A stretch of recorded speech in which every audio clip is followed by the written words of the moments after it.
पहला कि इससे इसमें कैरेक्टर आ कैसे रहे हैं बच्चों, माता पिता से बच्चों में कैरेक्टर कैसे जा रहे हैं। फिर दूसरा चैप्टर कौन लेके जा रहा है, इसमें कैसे जा रहा है ये पढ़ना होता है, फिर इसमें क्या कौन लेके जा रहा है ये पढ़ना होता है। ये आम है हमारा, आम था, आम का जीन हमने निकाला और इस सेब का जीन हमने निकाल दिया। ठीक, ये सेब का जीन, ये आम था, ये सेब था, हमने एक जीन इसका लिया और एक जीन इसका लिया और एक नया फल बना दिया।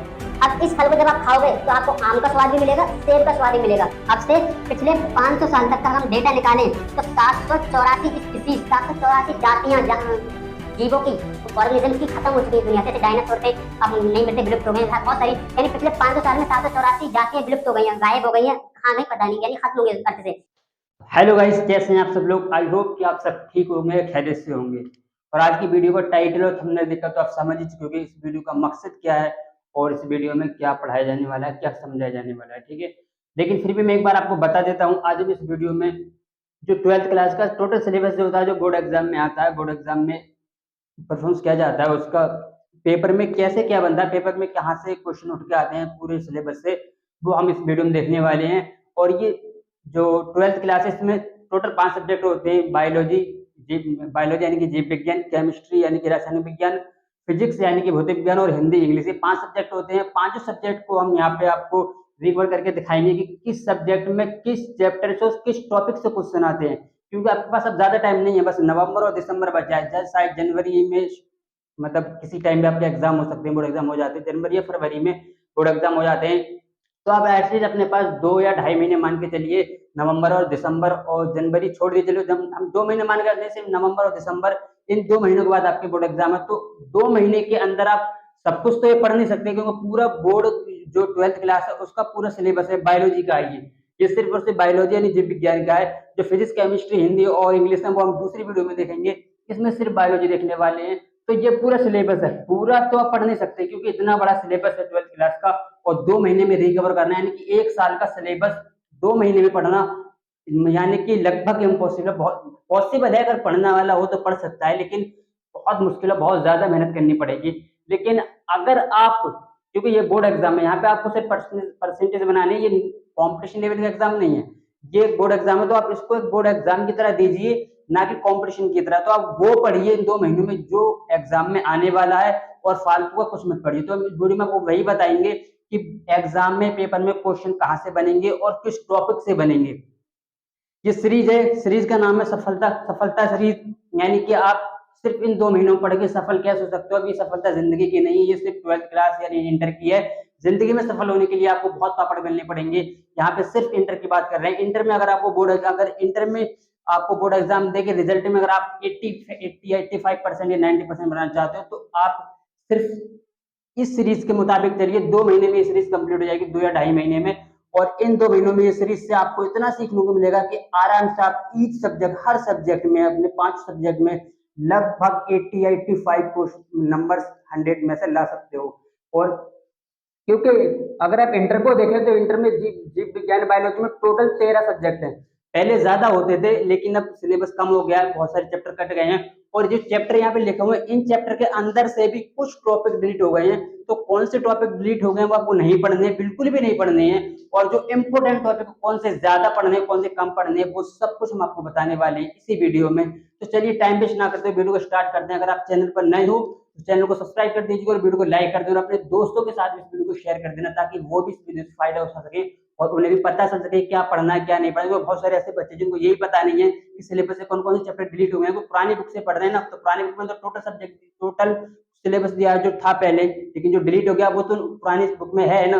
तो हो सकता है वो बच्चे वो पढ़ रहे हो जो डिलीट हो गया हो। तो अपने दोस्तों के साथ शेयर जरूर कर देना कि कौन सा टॉपिक इस वक्त सिलेबस से डिलीट हो गया है, आपको नहीं पढ़ना है, और कौन सा कम इंपोर्टेंट है, यानी चांस है कि क्वेश्चन आ भी सकते हैं, नहीं भी आ सकते, वो टॉपिक। और जो वो टॉपिक जहां से क्वेश्चन 100% आएगा, वो कौन सा टॉपिक है, वो सबको पता चल सके। ठीक है, तो चलिए वीडियो को स्टार्ट करें, टाइम वेस्ट नहीं करते हैं। ये यहाँ पे मैंने बायोलॉजी यानी 12th क्लास का पूरा सिलेबस यहाँ पे लिख के रख दिया है। ठीक है,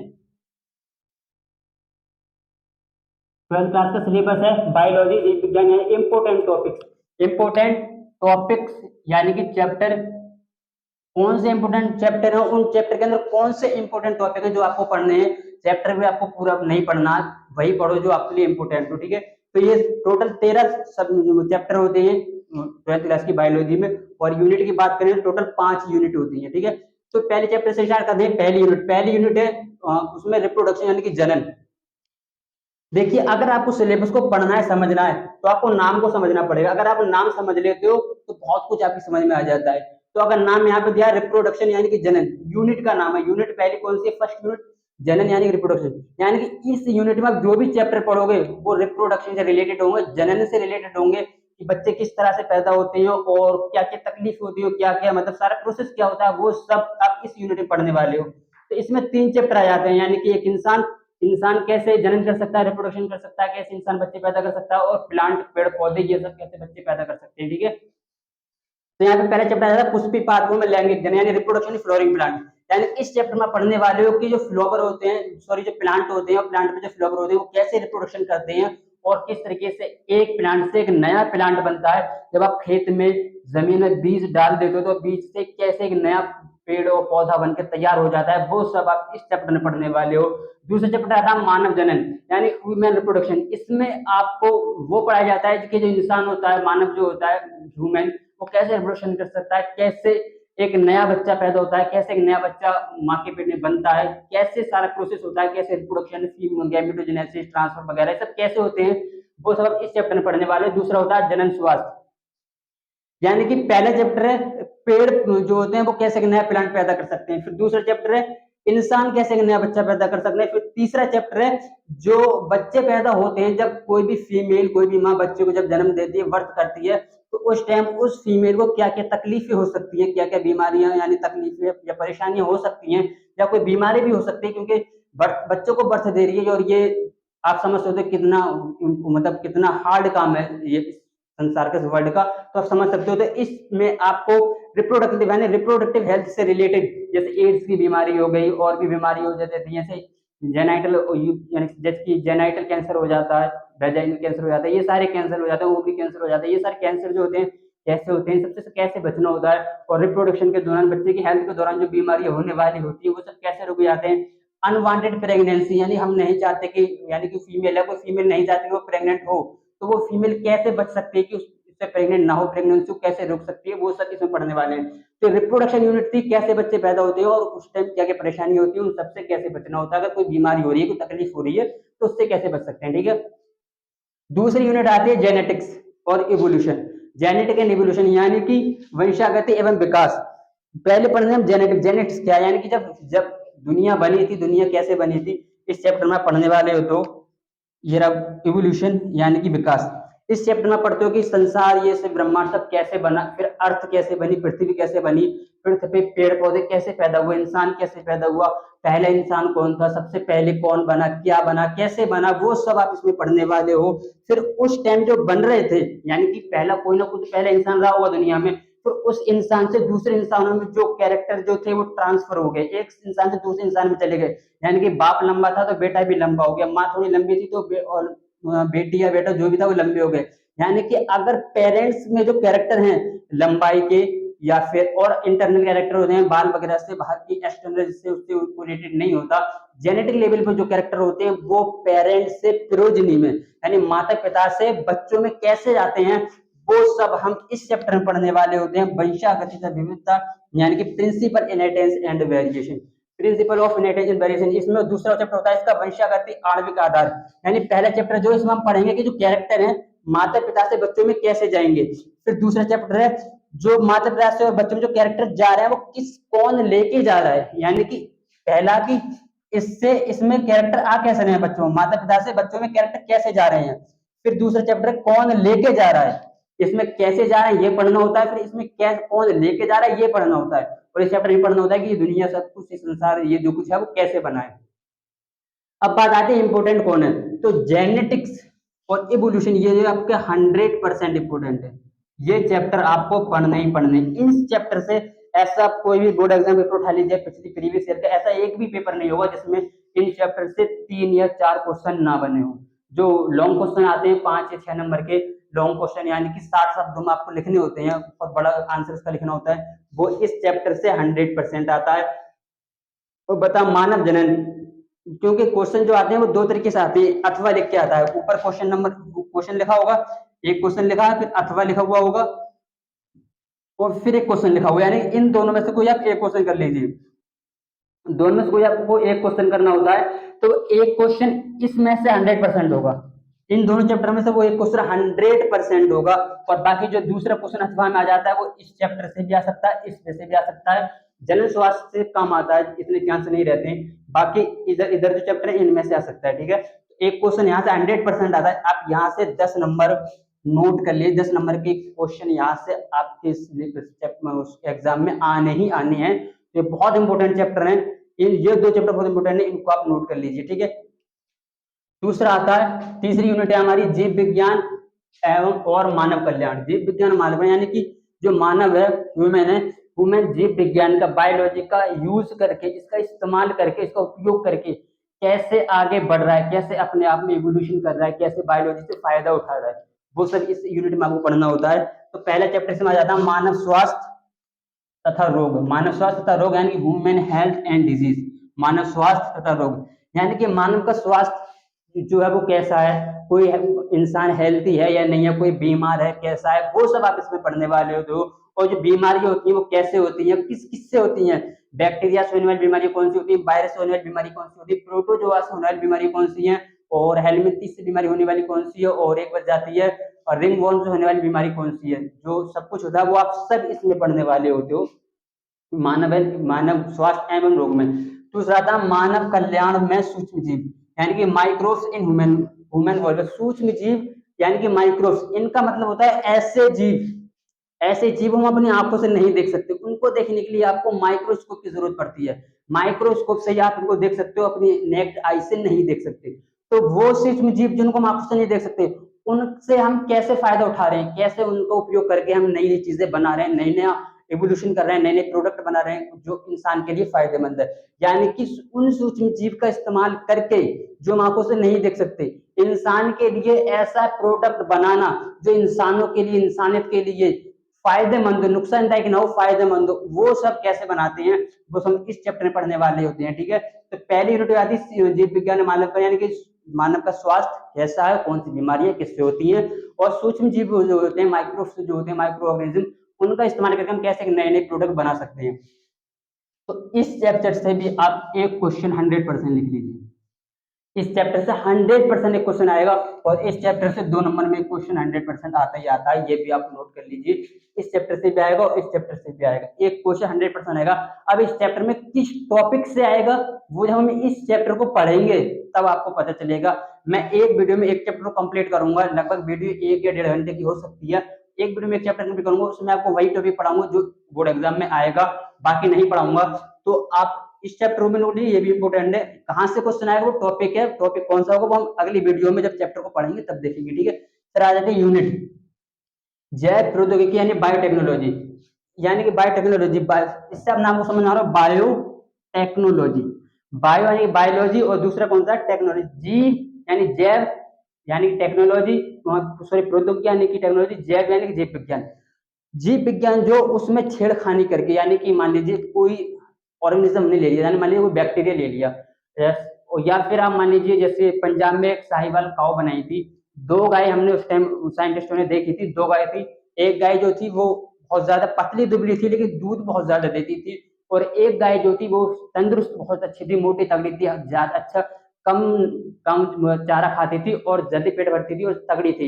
एक गाय जो थी वो चारा ज्यादा खाती थी लेकिन तगड़ी नहीं थी, लेकिन दूध बहुत देती थी। तो साइंटिस्ट ने क्या काम किया, जो तगड़ी गाय जो थी, 2 गाय थी, एक तगड़ी थी और एक सूखी सी थी, लेकिन ये दूध ज्यादा देती थी, ये दूध कम देती थी। तो क्या काम किया, इसका जो जीन है, जो जीन दूध बनाने के लिए रेस्पॉन्सिबल है, जो जीन दूध बनवा रहा है गाय के अंदर, उन्होंने उस जीन को निकाला और इस जीन में इस वाली गाय में डाल दिया।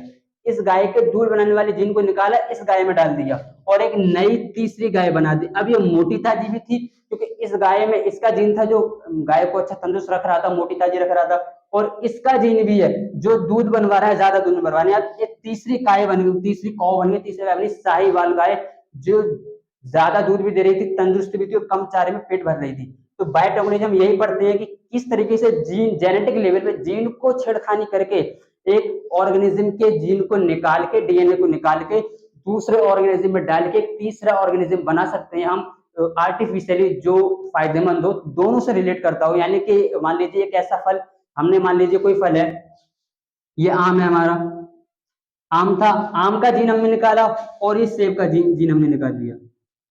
ठीक, ये सेब का जीन, ये आम था, ये सेब था, हमने एक जीन इसका लिया और एक जीन इसका लिया और एक नया फल बना दिया।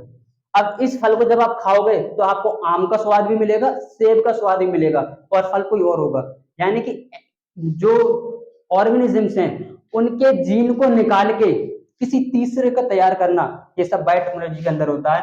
तो इसमें हम पढ़ते हैं जैव प्रौद्योगिकी सिद्धांत, यानी इसमें किस तरीके से हम जीन को निकाल सकते हैं, किस तरीके से जीन को ढूंढते हैं, कौन सा जीन अच्छा है, कौन सा जीन किस काम के लिए रिस्पॉन्सिबल है, वो सब ढूंढते हैं। फिर आता है दूसरे जैव प्रौद्योगिकी में उसके उपयोग, यानी इसमें हम पढ़ते हैं जीन को निकाले कैसे डाल सकते हैं, कैसे उससे हम फायदा उठा सकते हैं, कैसे उसका उपयोग कर सकते हैं।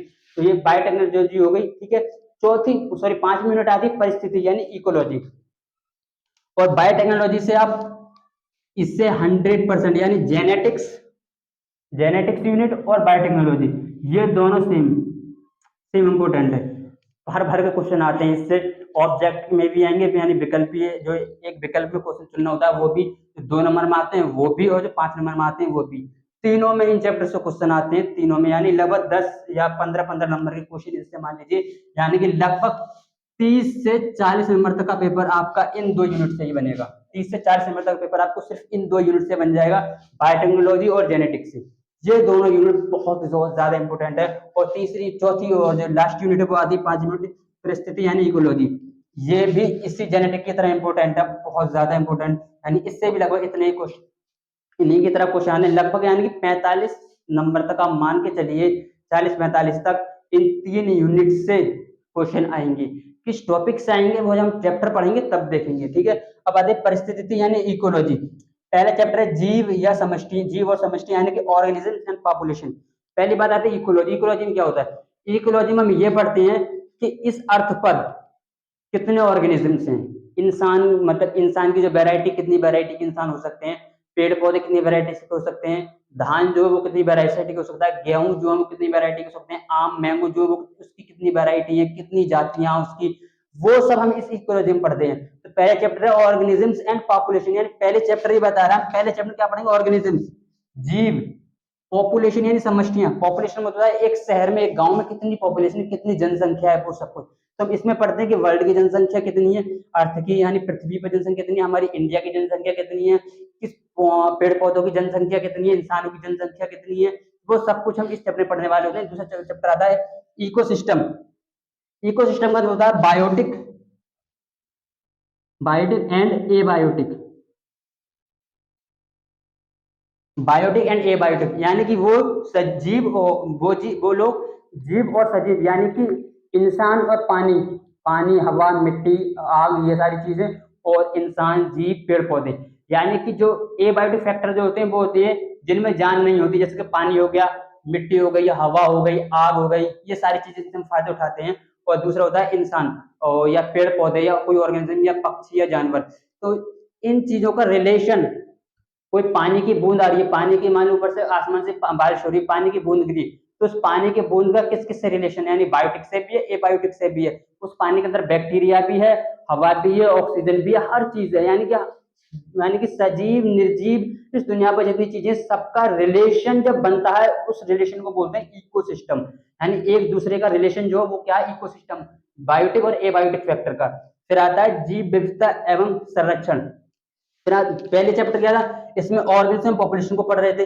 इसमें किस तरीके से ये सब लोग एक दूसरे से रिलेशन में रहते हैं, किस तरीके से, किसकी कितनी इंपॉर्टेंस है, पानी हमारी जिंदगी के लिए कितना इंपॉर्टेंट है, कितना जरूरी है, हवा हमारे लिए कितनी जरूरी है, वो सब पढ़ते हैं। फिर आगे तीसरा जैव विविधता यानी संरक्षण की बायोडाइवर्सिटी कंजर्वेशन।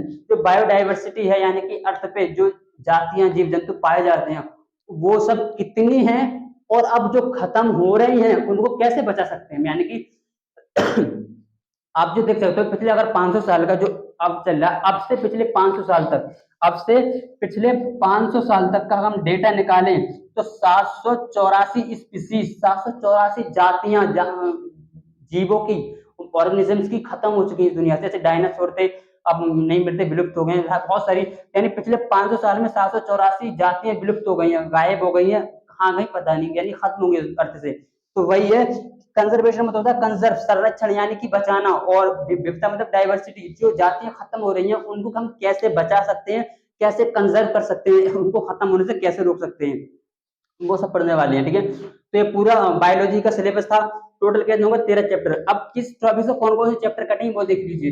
ठीक है, ये पहली यूनिट जो थी इसमें पहले 4 चैप्टर आते थे। पहला चैप्टर था इसमें, पहला चैप्टर जो था, जो पहला चैप्टर ये सॉरी पुष्पी पाठ में जो लैंग्वेज है ये चैप्टर ये दूसरे नंबर पर आता था। इससे पहले और चैप्टर आता था वो डिलीट हो गया। तो इस यूनिट का अगर आपको पहली यूनिट में 3 चैप्टर पढ़ने हैं सिर्फ, अगर चौथा कोई चैप्टर आ रहा है डिलीट मार दीजिए, नहीं पढ़ना है इनके अलावा।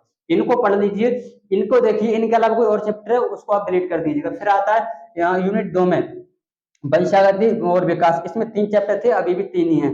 इन चैप्टर के अंदर से टॉपिक कटे हैं, वो कौन से टॉपिक कटे हैं चैप्टर पढ़ेंगे तब देखिए। फिर आता है जीव विज्ञान और मानव कल्याण, इसमें पहले जो थे वो 3 चैप्टर थे, अब कौन से बच्चे 2, यानी जो ये वाला जो चैप्टर था, ये जो चैप्टर था पहले नंबर पर आता था, और ये चैप्टर तीसरे नंबर पर आता था। बीच में एक चैप्टर और था, यहाँ पे बीच में एक चैप्टर और था जो डिलीट हो गया है, वो भी अब आपको नहीं पढ़ना है। तो तीसरी यूनिट में जीव विज्ञान और मानव कल्याण यानी कि बायोलॉजी इन ह्यूमन वेलफेयर में इन 2 चैप्टर के अलावा कोई तीसरा चैप्टर आपको देखने को मिलता है तो उसको आप डिलीट मार दीजिए, छोड़ दीजिए, नहीं आपको नहीं पढ़ना होता है। इन टॉपिक के अंदर भी कुछ टॉपिक ऐड हुए हैं, ये भी याद रखना, डिलीट तो हुए हैं। ये जो चैप्टर है इसमें जैसे डेंगू बुखार हो गया, डेंगू और एक बुखार होता है चिकनगुनिया, वो दोनों इस चैप्टर में ऐड हुए हैं, वो हमको पढ़ने। पहले पुरानी स्टडी में आपको एनसीईआरटी जो है इसमें नहीं मिलेंगे, लेकिन नई एनसीईआरटी में आपको मिल जाएंगे, पढ़ना होता है। तो जब हम चैप्टर पढ़ेंगे तब मैं आपको पढ़ा दूंगा, बता दूंगा कि कहाँ पे कैसे क्या होता है। ठीक है, फिर चौथी यूनिट आती है जीव जैव प्रौद्योगिकी यानी कि बायोटेक्नोलॉजी। बायोटेक्नोलॉजी पहले भी 2 चैप्टर थे, अभी 2 चैप्टर है, ये सिलेबस में इस यूनिट में कोई चेंजेस नहीं हुए हैं। ठीक है, 5वीं यूनिट आती है यूनिट 5, इसमें पहले जो चैप्टर थे वो 5 थे, इस चैप्टर से इस यूनिट से 2 चैप्टर डिलीट हो गए हैं। तो अब इन 3 चैप्टर के नाम देख लीजिए, जीव और समष्टियां, परितंत्र और जीव विविधता एवं संरक्षण यानी कि ऑर्गेनिज्म पॉपुलेशन, इकोसिस्टम और बायोडाइवर्सिटी कंजर्वेशन। इन 3 चैप्टर के लिए आपको चौथा या 5वां चैप्टर आपको देखने को मिलता है, उस चैप्टर को छोड़ दीजिए, डिलीट कर दीजिए, आपको नहीं पढ़ना होता है। पुरानी एनसीईआरटी में आप देख सकते हो। ठीक है, अगर और दूसरी क्या, आप मैंने यहाँ बोला हो सकता है कोई भी चीज आपको लिखी हुई समझ में ना आ रही हो तो आप एनसीईआरटी खोल के अभी आप देख लेना, वीडियो में मैंने चैप्टर का नाम पढ़ के आपको बताया कि किस चैप्टर से कैसे टॉपिक और क्या क्या टॉपिक आ सकते हैं। ठीक है, ये सब जरूरी होता है। ये पूरा बायोलॉजी का सिलेबस था। अब हम बहुत जल्द फिजिक्स और केमिस्ट्री, हिंदी, इंग्लिश, उन सब में कौन कौन से टॉपिक इंपोर्टेंट है और कहाँ से आपको क्वेश्चन मिल सकते हैं, कहाँ से आपको क्या कितना पढ़ना होता है, वो भी हम सब लेके आने वाले हैं। ये थी सिर्फ बायोलॉजी, ये सीरीज चलेगी, पहली वीडियो थी, और इस सीरीज को हम लगभग सफलता सीरीज लगभग ये 2 महीने में कंप्लीट हो जाएगी। पूरा सिलेबस एक वीडियो में एक चैप्टर में कवर करूंगा, और इंपोर्टेंट टॉपिक होंगे वही कवर करूंगा, फालतू का मैं आप कुछ भी नहीं पढ़ाऊंगा, एनसीईआरटी से बाहर एक भी टॉपिक नहीं पढ़ाऊंगा। याद रखना, जो पेपर बनेगा वो आपको एनसीईआरटी से बनेगा, एनसीईआरटी से बाहर नहीं बनेगा। तो किसी भी स्कूल में आपका कोई भी टीचर अगर एनसीईआरटी को मना कर रहा है या एनसीईआरटी से बाहर पढ़ा रहा है तो उसके साफ साफ कह दीजिए कि उससे नहीं पढ़ना है, क्योंकि कोई भी पेपर आप उठा लीजिए, बोर्ड एग्जाम का हो, यूपी बोर्ड का हो या सीबीएसई बोर्ड का हो या और अदर बोर्ड होते हैं, किसी भी बोर्ड का पेपर हो, कोई भी पेपर हो, एनसीईआरटी से बाहर नहीं बनता। एनसीईआरटी हर जगह चलती है। एनसीईआरटी एक ऐसी किताब है कि एनसीईआरटी पढ़कर आप हर पेपर दे सकते हो, लेकिन हर किताब को पढ़ के हर पेपर नहीं दे सकते, क्योंकि हर किताब जो होती है वो एनसीईआरटी से हटके होती है, उसमें बहुत ज्यादा दिया होता है, एनसीईआरटी बहुत ज्यादा सिलेबस दिया होता है, आप नहीं पढ़ पाओगे। अगर आपको ज्यादा ही पढ़ने का शौक है तो आप अदर किताब पढ़ लीजिए, हिस्ट्री पढ़ लीजिए, भारत के जो महापुरुष गुजरे उनकी हिस्ट्री पढ़ लीजिए, आप धार्मिक ग्रंथ पढ़ लीजिए, बहुत सारी किताबें कुछ भी पढ़ लीजिए। यहाँ सिर्फ आप उतना ही पढ़िए जितनी आपको जरूरत है, जरूरत से ज्यादा मत पढ़िएगा। मैं आपको बार बार बता रहा हूँ, जरूरत से ज्यादा नहीं पढ़ना, वही टॉपिक पढ़ना है, क्योंकि आपके पास सिर्फ 2 महीने है, नवंबर और दिसंबर, इससे 2 महीने में पूरा सिलेबस कवर नहीं कर पाओगे। तो पढ़ना जरूरी नहीं होता, पढ़ के बाद उसको समझना, उसको याद करना भी जरूरी होता है। और 2 महीने में इतना सिलेबस, ये सिर्फ एक बायोलॉजी थी, फिजिक्स, केमिस्ट्री, हिंदी, इंग्लिश भी है, वो भी आपको याद करना होता है। रट्ठा मारने से कुछ नहीं होता, वही टॉपिक पढ़िए और समझिए जो आपके बोर्ड एग्जाम आने वाले हैं। फालतू का कुछ भी मत पढ़िए, यही मैं सजेस्ट करूंगा, आप ज्यादा नहीं पढ़ सकते। ठीक है, तो ये पहली वीडियो थी। हम अब इन चैप्टर को हम एक वीडियो में एक चैप्टर कवर करेंगे, और ये सीरीज हम 1-2 दिन में स्टार्ट कर रहे हैं। ठीक है, आप साथ में नहीं साथ में रहिएगा, और हो सके तो आप हेल्प भी करना, अपने दोस्त साथ वीडियो को शेयर भी कर देना, ताकि वो भी थोड़ा फायदा उठा सके और हमें भी फायदा हो। और कमेंट करके ये जरूर बताना कि आपकी वीडियो कैसी लगी, और लाइक और सब्सक्राइब कर देना। ठीक है, फिर मिलते हैं अगली किसी नेक्स्ट वीडियो में। Bye, thank you, good luck and good bye.